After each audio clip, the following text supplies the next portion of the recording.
What happens to your homestead exemption if you move? Imagine you've been enjoying a lower property tax bill thanks to your homestead exemption, and then life takes you to a new home. What happens next? Well, your homestead exemption is tied to the property where you live as your main residence. When you move from one home to another, the exemption on your old property doesn't automatically transfer. You need to apply for a new homestead exemption on your new residence.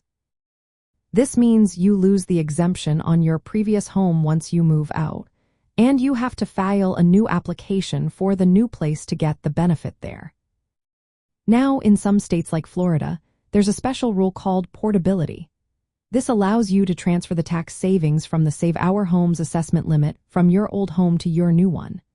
The Save Our Homes benefit is the difference between your home's market value and its assessed value for taxes, which is capped to limit annual increases. If you move, you can transfer this capped assessment difference, which might lower your property taxes on the new home. To do this, you need to fill out specific forms with the local property appraiser's office, usually by March 1st of the year after your move. You also need to have had a homestead exemption on your old home recently and establish your new home as your primary residence within a certain time frame.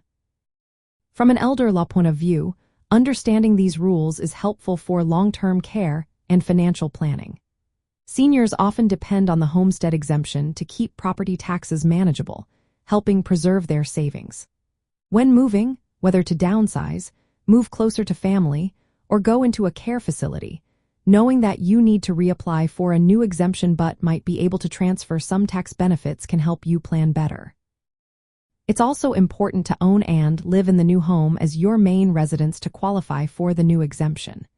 If you move temporarily but plan to return within a year or two, you might still keep the exemption on your original property.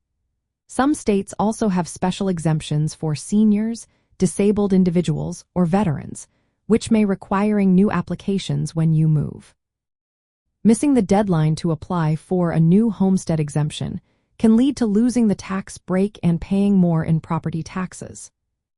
So, in simple terms, when you move, your old homestead exemption ends, and you need to apply for a new one on your new home.